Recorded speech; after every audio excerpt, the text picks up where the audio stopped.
Easton, do we have to unmute him or is he good to go? I got you loud and clear if you can hear me. I Here we can. I'm go. excited to hear you rip because again, we had Bone on a couple weeks ago, and that whole crew. I know you guys aren't on the same team, but you guys speak the same language, and I like it because that's how we were brought up in this business. Like no holds barred, and if you weren't tough enough to deal with it, there's a door. Just quit. And it's kind of harsh, but it's really not because it's what it takes to win in this business. So thank you for taking time out of your day to share with us. The floor is yours. We're going to let you rip. And if you could just teach us how you guys are putting up the numbers you're putting and dealing with the same stuff we're all dealing and people wanting to stray away from simplified, our bread and butter, and just miraculously learn IULs and become rich. Yeah, dude. Well, thanks a million for having me on. And so I will kind of preface the whole thing with, I think what the movement that we're going to have in the IUL and annuity side of the business the next 18 months as a group, as a company, I mean, it is going to drastically shift the amount of volume that we can bring as a company and as groups, right? Big, really, really profitable business to write. You should definitely be supplementing them or looking for them while you're running your regular day-to-day type business.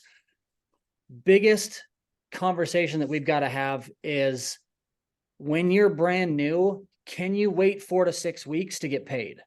Because and I'll address this because I've probably had like 500 phone calls about that $5 million policy that I wrote for that IUL. I found a dude who wants to pay $5 million a year for the next 10 years. He's got a ton of money. He's going to inherit some more money. He's got 3 businesses. The dude just has ched, right? So that is a 1 in 360 million client. Dude, I mean, I bought a ton of leads and I've ran a lot of business. This is a literal miracle policy that in 90 days, they could say his funds aren't going to clear, or we can't authorize that much, or the reinsurance company won't give him that much insurance. We have to adjust it. Dude, I have literally no idea what's going to happen. So I shared that because it's the coolest thing I've ever wrote, right? I just want to make sure that that is a literal Everest 1 in a million policy submit. And listen, if that thing issues, I promise that I'll be just as excited as the next person would be. I'm not going to be upset if that hits the books for a multitude of reasons. But I am also not an idiot where I am not taking off until December 31st to hopefully that issues so I don't have to work the rest of the year and maybe part of next year. And I think that when people see these crazy IULs and see hey, I think I heard Juan Franco's working part-time issuing 1.3 a year. Like, dude, that is not at all how it works. It is a lot of chase your business, chase your clients, lots of follow-ups, lots of pending approval stuff. Like, dude, you could sit around for 4, 8, 12 weeks without actually collecting a paycheck on these big submit policies. And anything that's going to be a $5, $10 million death benefit, you might as well chill for like at least 90 days. So unbelievable, amazing experience to have that kind of a high level conversation with somebody like that. But I don't want that to be a distraction because it looks a certain way. Dude, it's still a submitted piece of business. It's no different than if I send an IUL into mutual and it goes into underwriting. We have no idea what's going to happen with that either. It's the same feeling, just a larger version of the feeling, I guess. So that is the same conversation that I'm having with all the new guys when they see these really high level IUL producers. Dude, you have time or money. And if you are super broke and you're trying to figure out how do I make my first $5,000 in this type of business, like the IUL and annuity train is not like I write the policy and I get paid in 48 hours. So the deal that I made with our team is, dude, let's focus on keeping you neutral on your bills, making you a little bit more net profitable as a simplified issue agent, because how you perfect your skill set in the insurance sale is by repetitions and by running what we know has built a company from day one. That has to fund your business for as long as you're here. I think you should always be, I shouldn't say that. If you get to a point where you consistently have 50, 60, 70 plus issuing on your IUL business, and that's creating whatever cash flow you need to fund or run your life, like I could not be happier for you, but we have to make sure that we have some stable cash flow and we're doing something that's duplicatable. Frank, how many $5 million policies have you seen written since you've been working here? 0. Okay. So dude, that's like, we don't have to pretend like you're just going to be bumping into these obnoxious, crazy once in a lifetime scenarios all the time. And even some of the other stuff that we've seen, like where it's like people are funding these policies 50 to 100 grand a year. They look amazing on paper. Dude, some of the companies, they still have like a cap on how much they pay you per policy. That doesn't mean that you get to put 100 large in your wallet for the rest of the year and that you're all good. The insurance company is safe. They got to protect themselves. So they control how the commissions get paid out for a reason. So while you have something that hits the board for 100, and I'll use Juan because he's probably the nicest, most easygoing, humble dude that works here. Like he always will tell you exactly how it is. He did the bump and grind FEX and mortgage, and he ran in the field, and he did what he had to do to become a Hall of Fame producer the old fashioned way. And then he figured out how to do the IUL side of his business and built up a funnel over time, 6, 9, 12-month funnel that it took him to build into a spot where he could hyper focus on that part of his business.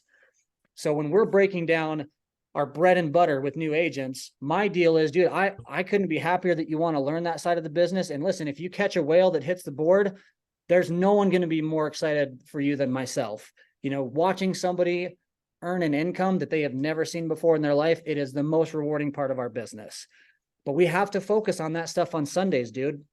I don't want you to get distracted by chasing clients down Saturday to Sunday, on a 7-day cycle, or Monday to Sunday, or whatever your work schedule is. But 7 days a week, if you're constantly setting follow-ups, booking appointments, having them check with the spouse, following up in 2 weeks, like, dude, you're never going to get paid and you're going to go out of business. And the only thing that I don't want is for you to come over here and chase a fictional dream. Like I started here and then found these crazy policies that by the way, we're 90 days out from maybe getting paid on them. Like it didn't start like that for anybody. So don't get overwhelmed or too excited, or it's just like playing the lotto to me.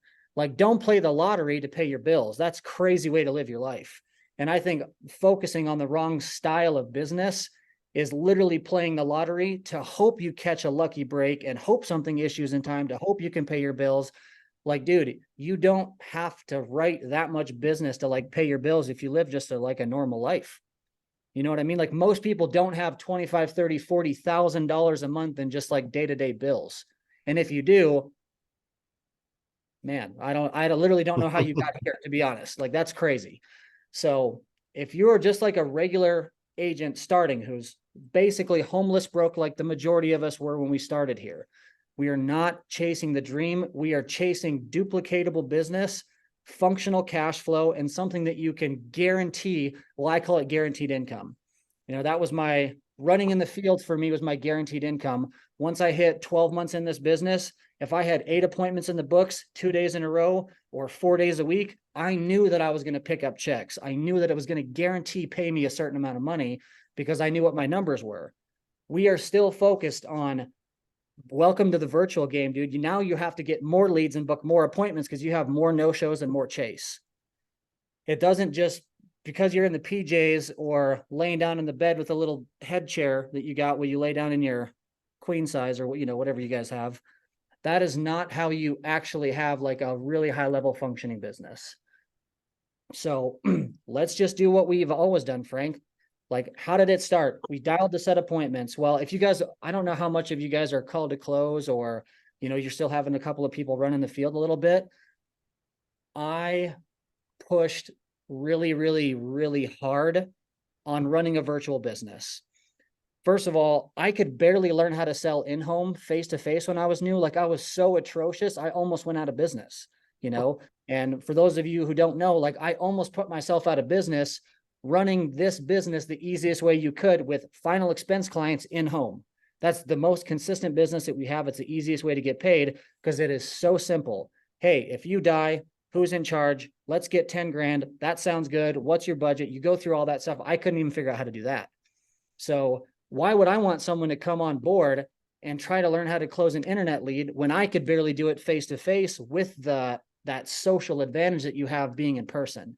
So I did not want to do that for a very, very long time.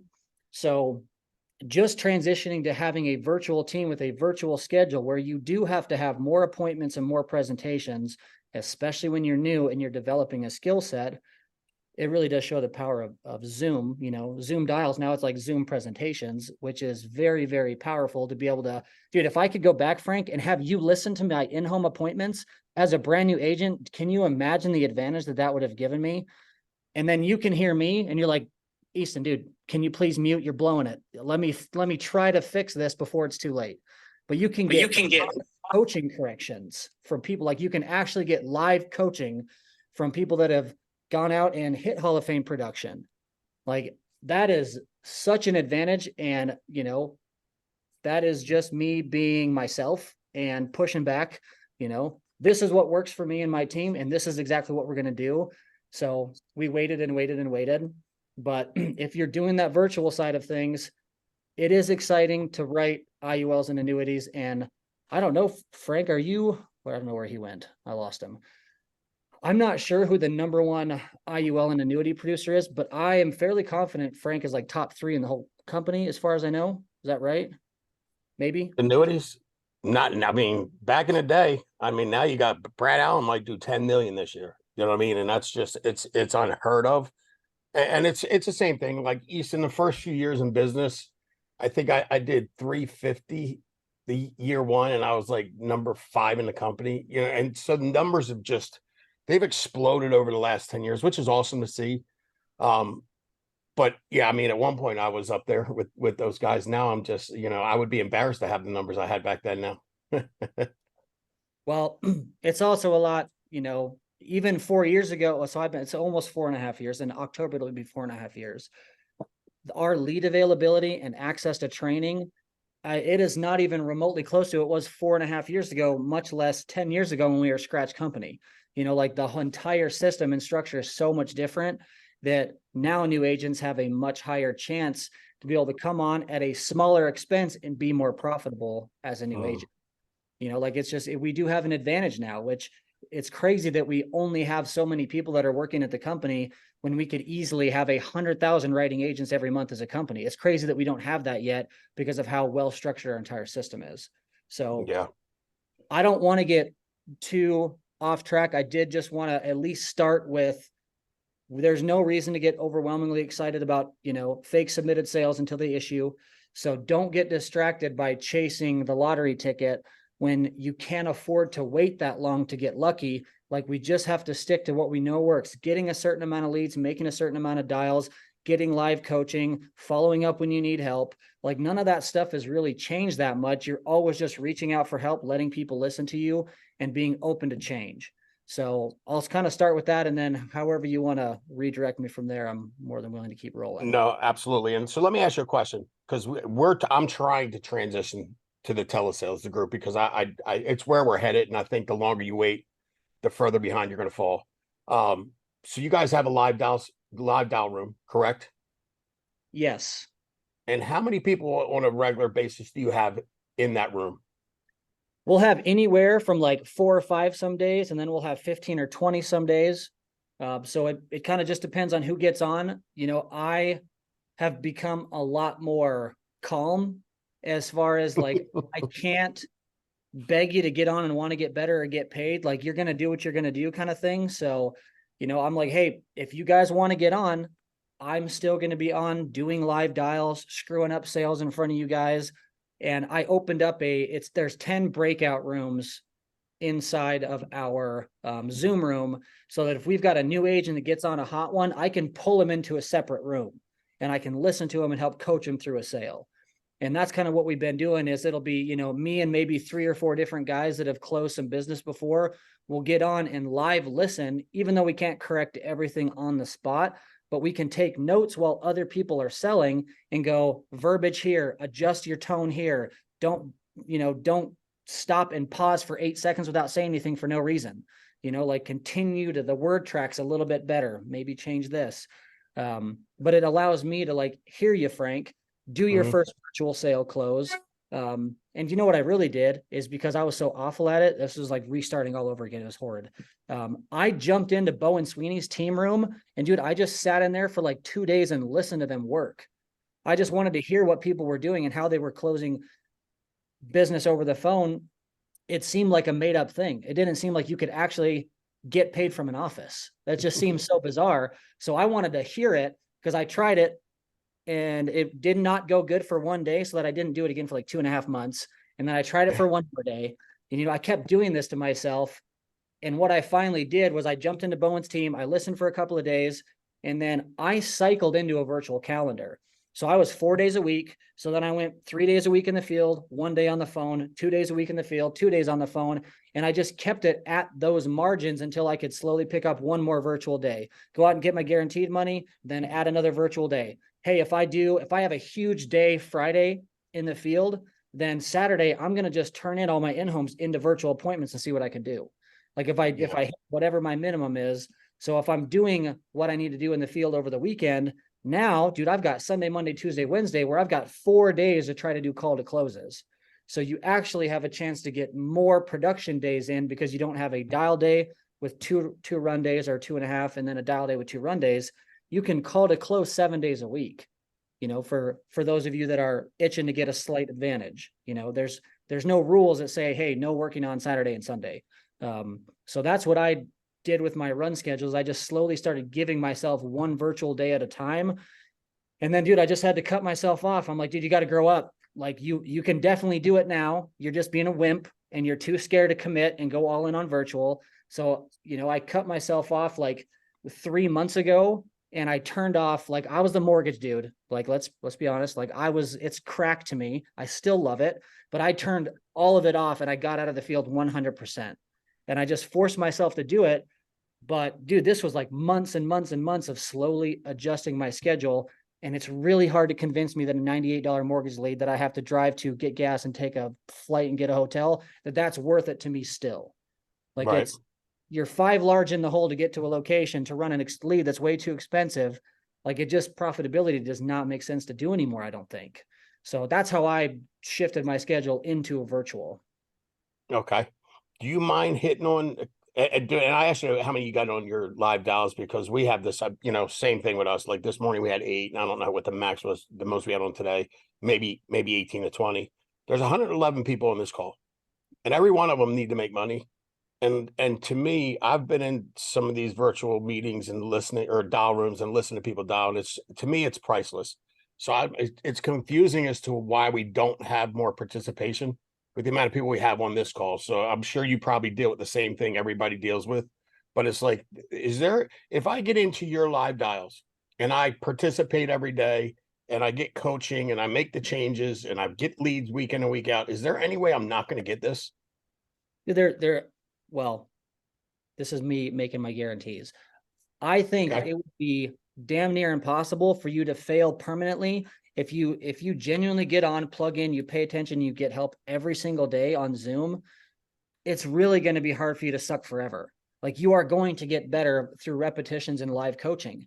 And plus, like if I'm not in the middle of a live close where like I'm working on something already, if somebody gets one on and I'm not, even if I'm in the middle of a phone call, I will reschedule that appointment for later. If I'm not in an active close, I'll be like, okay, let me grab some numbers, call you back later. I will still get off and pull that agent into a separate breakout room to hear them, because you have no idea the power. I mean, well, you do. The first time that you get a paycheck here, and especially over the phone, dude, it validates all the hard work and all the struggles that you're currently having, or all the jitters that you have as a new agent. So I would say it's going to be really, really difficult to struggle permanently if you're plugged in. Okay. I love that. Do you mind going through your telesale presentation with us? Yep. I have no issues whatsoever, dude. So it is identical to my in-home. So if you guys have not listened to like Frank's process, by the way, because just so you guys know, Matt Smith and Frank, that is who I stole the majority of my stuff from. Like, that's just, hey, these guys are already selling a lot. You have how you pitched your in-home with your mortgage appointments. I mean, it was literally, it turned me into a human ATM for like 2.5 years. So very grateful that you put that up there, by the way. So that's where I took all that stuff, and all you have to do is basically intro, why, structure, close. That entire process is the same. Introduce yourself. And we're going to assume that you've had an engagement and then the person is like ready to hear you out, right? because, you know, you guys can do phone objections all day. So let's assume that you're on the same page.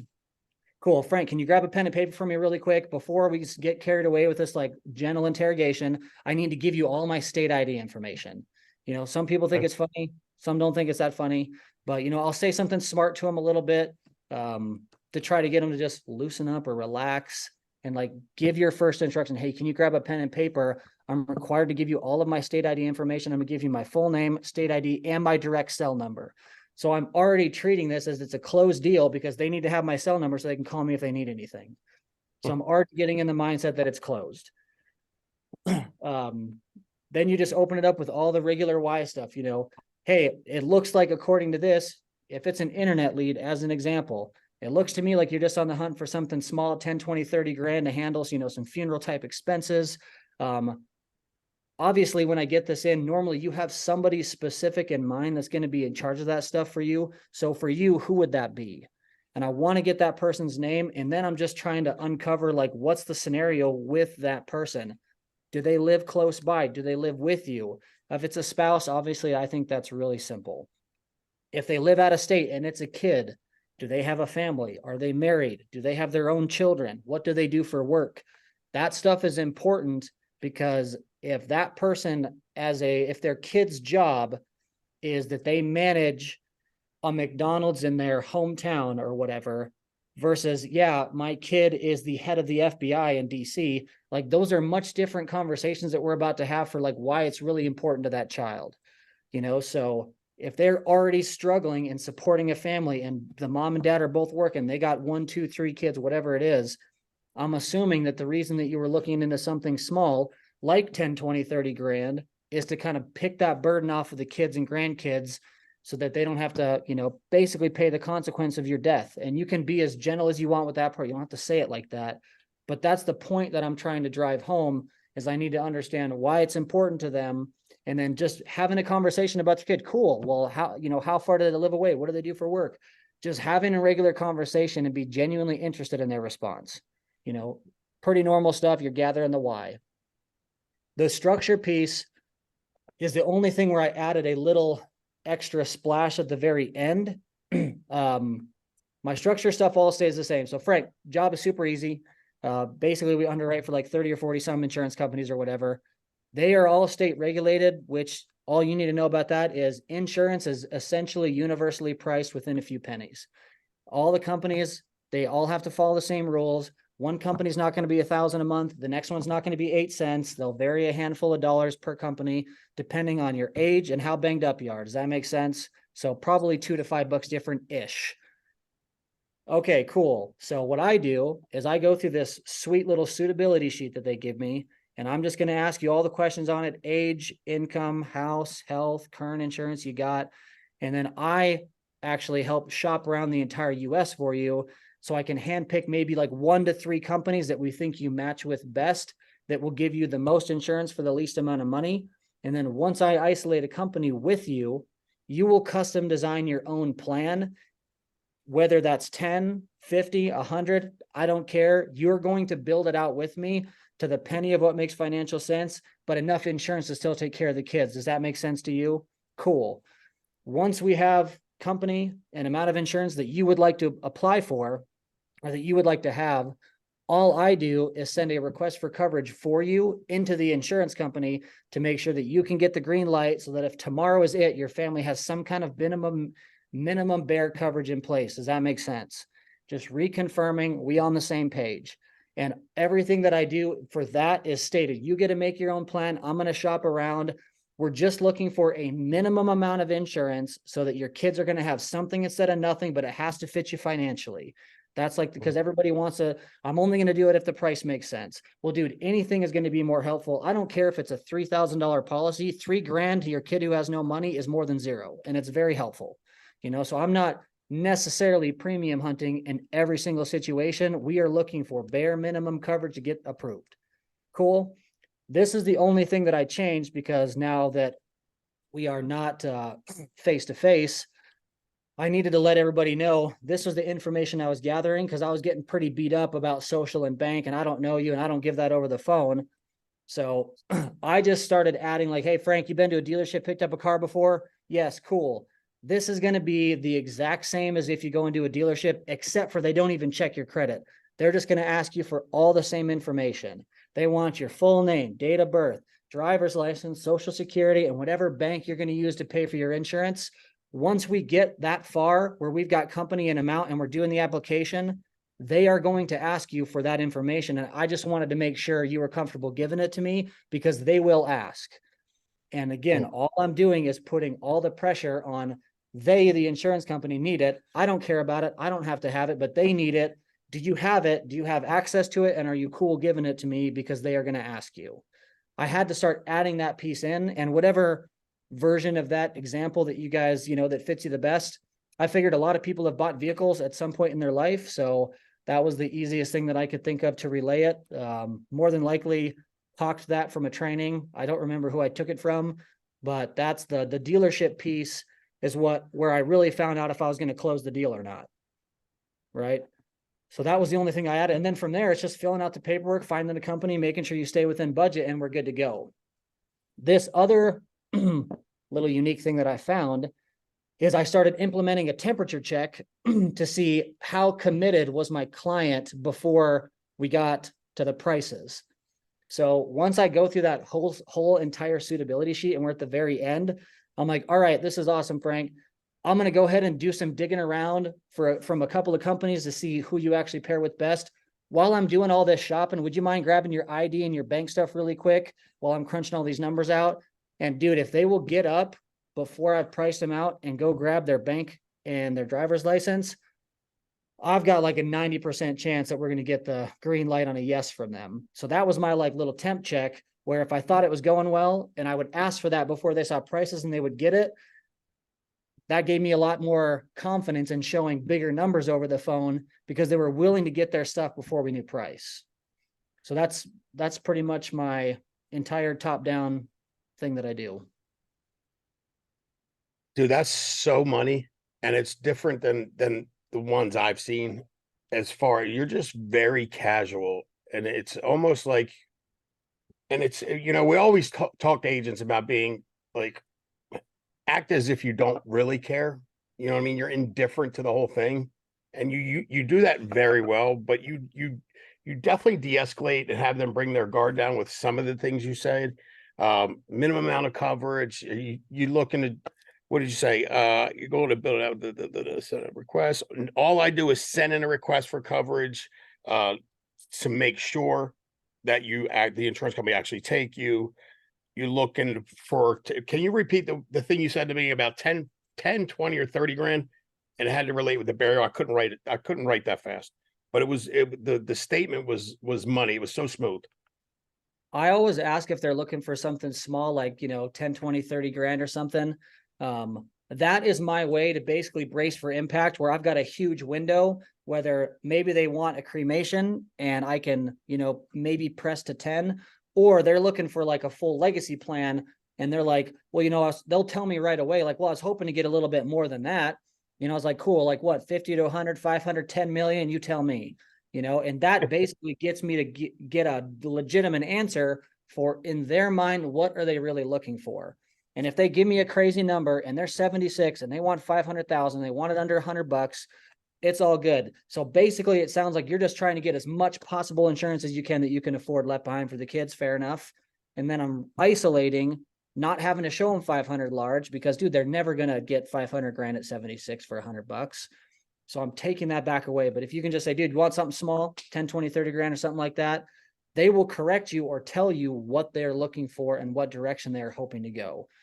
If they give you a huge number, got it. Sounds like you're just looking to leave behind as much as you can that makes financial sense for you. Fair enough. Yep, exactly. Okay, cool. So here's what I'm going to do today. Here's what my job is. Then you go right into the structure piece. The other thing that I don't think you've been asking was, I'm always looking to make sure that they can get approved.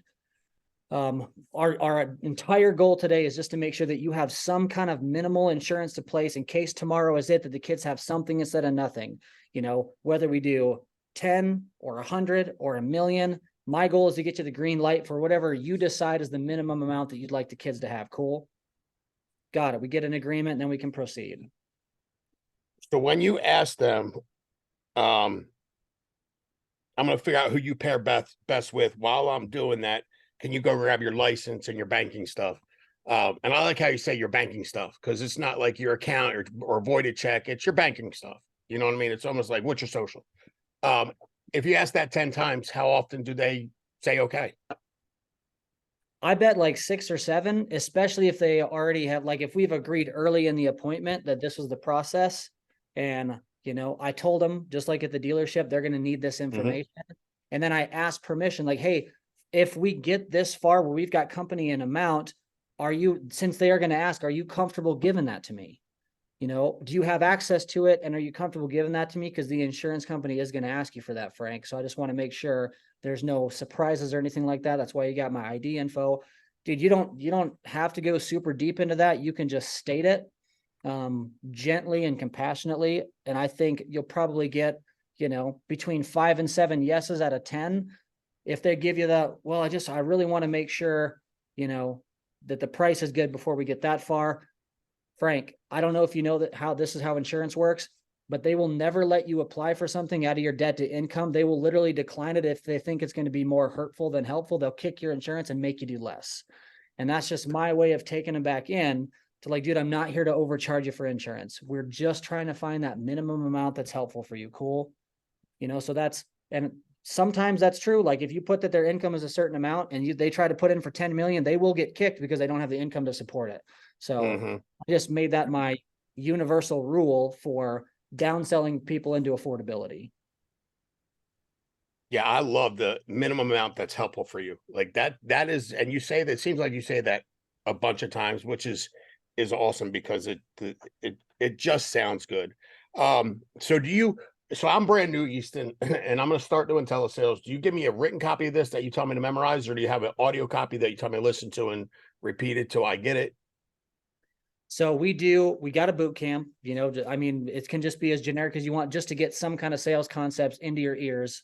And then I will run a like 4-week new agent Sunday call with my brand new directs. And we'll have like a phone day, an in-home day, a telesales day. And then day 4 is all role plays. And I'll usually be able to snag another manager to come in there, and we'll split into different breakout rooms. And we will literally have them practice a top-down phone call, top-down virtual presentation against each other, so that they can hear it and get reps, both of them. And guess what? If you show up on the 4th Sunday and you haven't read through your shit, dude, I can definitely tell who hasn't gone through their scripts or not.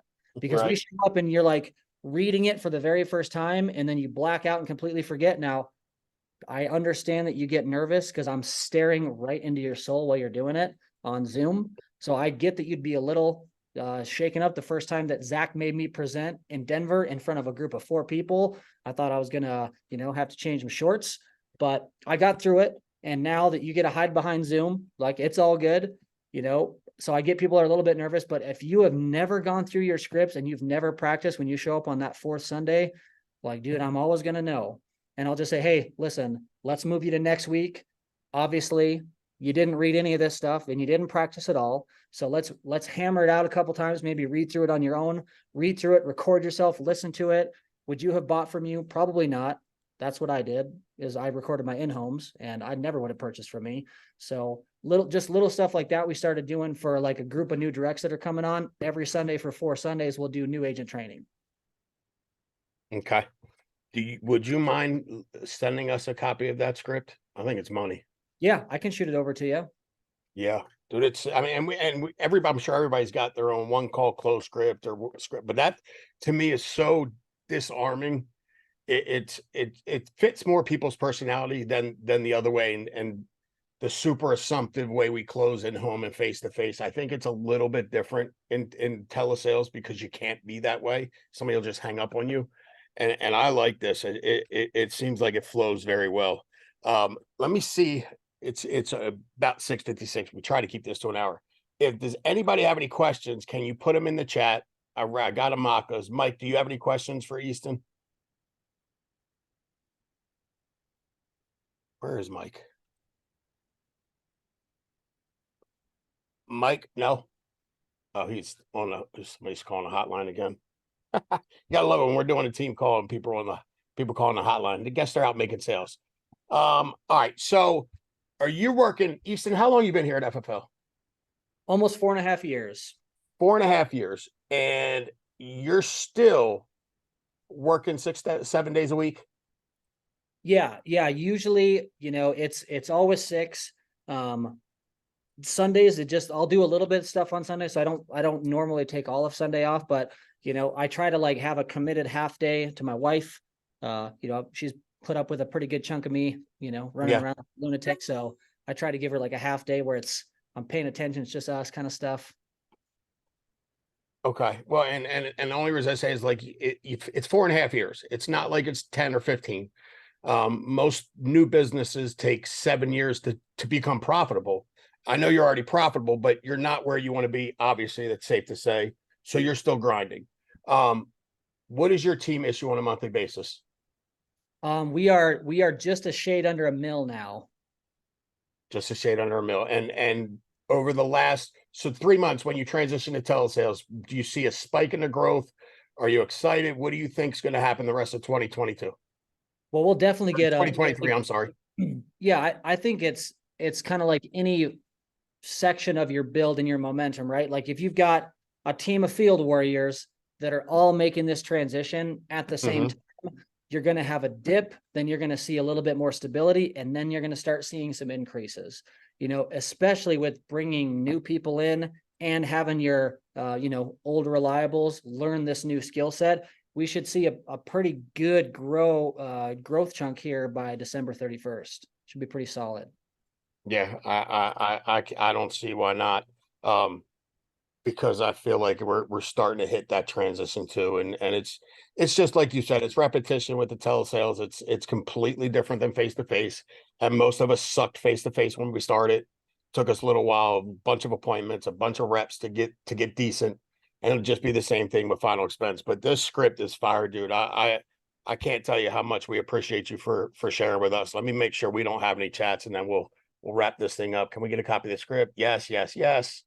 Yes, I've got it. The people want the script and it's Okay. golden. Dom, actually, let me ask Dom, do you have any questions? Because you spent some time with Easton a couple weeks ago. Yeah. You saw the whole operation. So maybe something I'm missing that might be beneficial to the group. Well, one thing I will say, dude, first off, thank you, Easton. All right. This is God, I'm thinking for everybody, okay?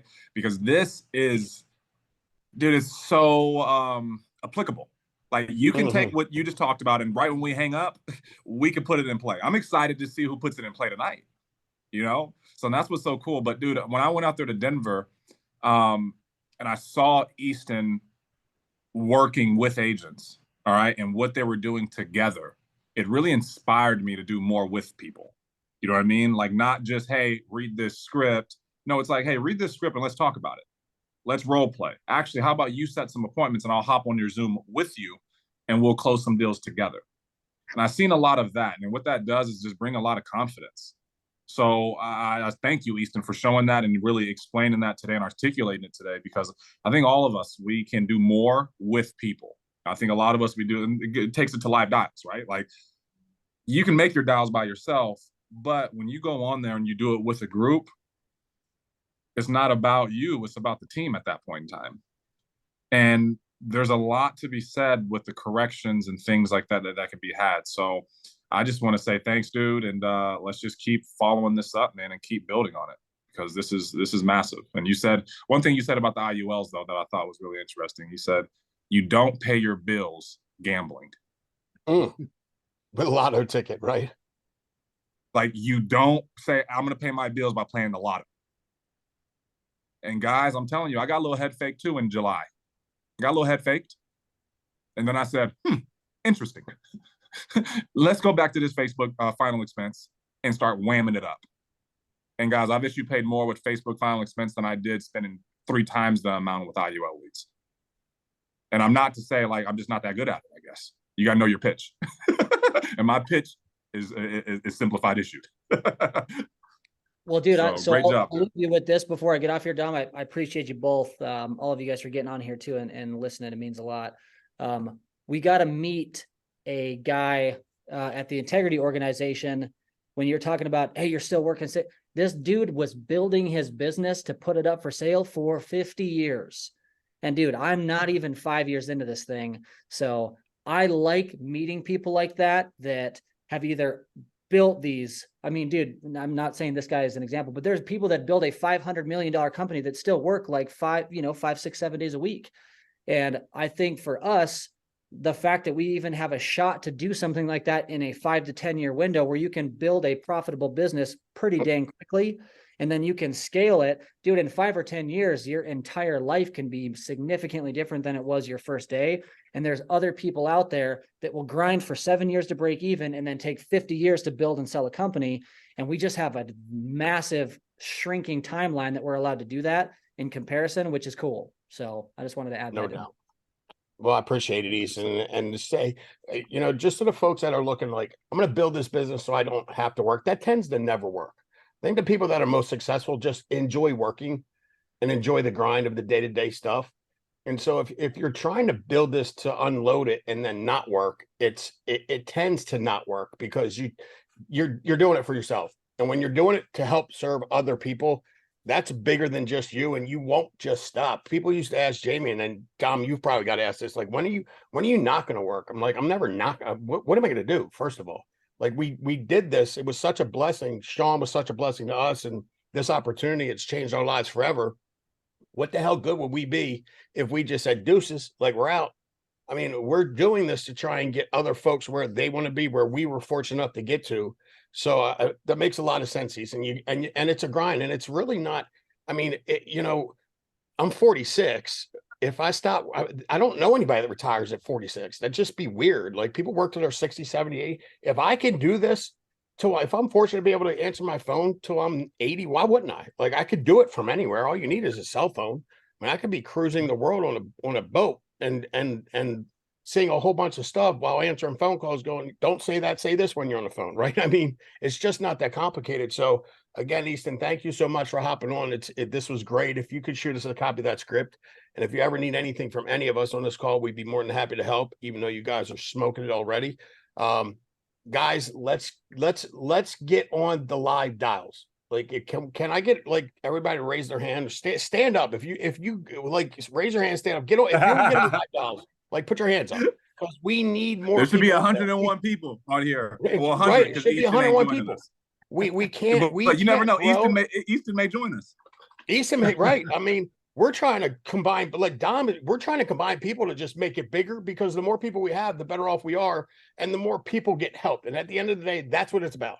New folks that are looking to grow and get better have the support that they need, but we can't do it without numbers. So I don't know how many raised their hand, but I know it was more than what was on there today. So hopefully tomorrow it looks a lot better.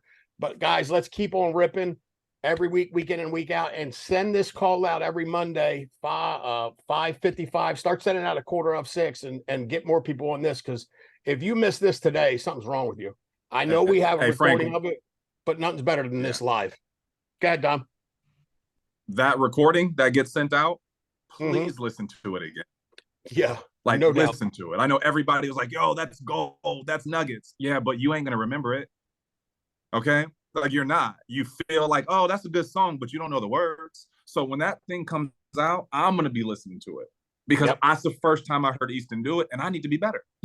So let's all just OD on the call today when they get sent out and practice that script. And I promise you, all of us, we're going to have some tremendous strides come Friday. Okay? Hell yeah. Fire. All right, guys. Thank you for hopping on. We appreciate y'all. Until next time, make it a big week. Love y'all. Thank you.